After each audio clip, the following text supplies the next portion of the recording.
ఈ రోజు ఇందాకనే తెలవడం జరిగింది. అందశ్రేణులు మన మధ్య లేకపోవడం నిజంగా సాహిత్య లోకానికి మొత్తం తీరని లోటు ఇది. తెలంగాణ రాష్ట్రానికి కూడా కవులకి, కళాకారులకి, మాలాంటి కళాకారులకి ఎంతో మందికి తీరని లోటు.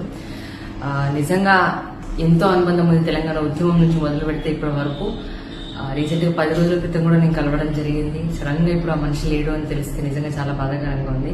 ఎన్నో పాటలు ఎప్పుడు ముక్కుసూటితనంగా ఏది కడుపులో ఏది కూడా దాచిపెట్టుకోకుండా కడుపులో మనసులో ఏది అనిపిస్తే అది మాట్లాడే వ్యక్తి. అలాంటి గొప్ప వ్యక్తిని ఈరోజు తెలంగాణ కోల్పోవడం అనేది నిజంగా తీరని లోటు. ఆయన ఆత్మకి శాంతి కలగాలని కోరుకుంటూ ఎన్నో గొప్ప పాటలు రాసింది. తెలంగాణ ఉద్యమాన్ని నడిపే పాటలు, జనజాతరలో మన గీతం అనే గొప్ప పాట, పల్లె గురించి మొదలు పెడితే చూడా సక్కాని తల్లి అని చెప్పి పల్లె అందాన్ని, పల్లె తల్లి గురించి జై జై హే తెలంగాణ అనే తెలంగాణ రాష్ట్రానికి ఒక పాట ఇవ్వడం జరిగింది.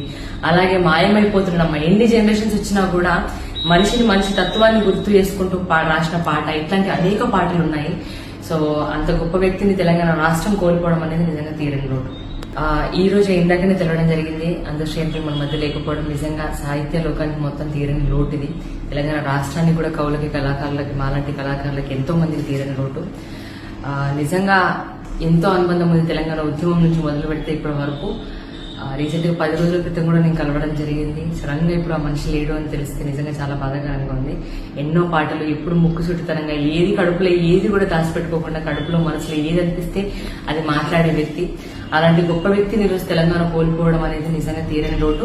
ఆయన ఆత్మకి శాంతి కలగాలని కోరుకుంటూ ఎన్నో గొప్ప పాటలు రాసింది. తెలంగాణ ఉద్యమాన్ని నడిపే పాటలు, జనజాతరలో మన గీతం అనే గొప్ప పాట, పల్లె గురించి మొదలు పెడితే చూడా సక్కాని తల్లి అని చెప్పి పల్లె అందాన్ని, పల్లె తల్లి గురించి జై జై హే తెలంగాణ అనే తెలంగాణ రాష్ట్రానికి ఒక పాట ఇవ్వడం జరిగింది. అలాగే మాయమైపోతున్నాం, ఎన్ని జనరేషన్స్ వచ్చినా కూడా మనిషి తత్వాన్ని గుర్తు చేసుకుంటూ రాసిన పాట, ఇట్లాంటి అనేక పాటలు ఉన్నాయి. సో అంత గొప్ప వ్యక్తిని తెలంగాణ రాష్ట్రం కోల్పోవడం అనేది నిజంగా తీరని లోటు.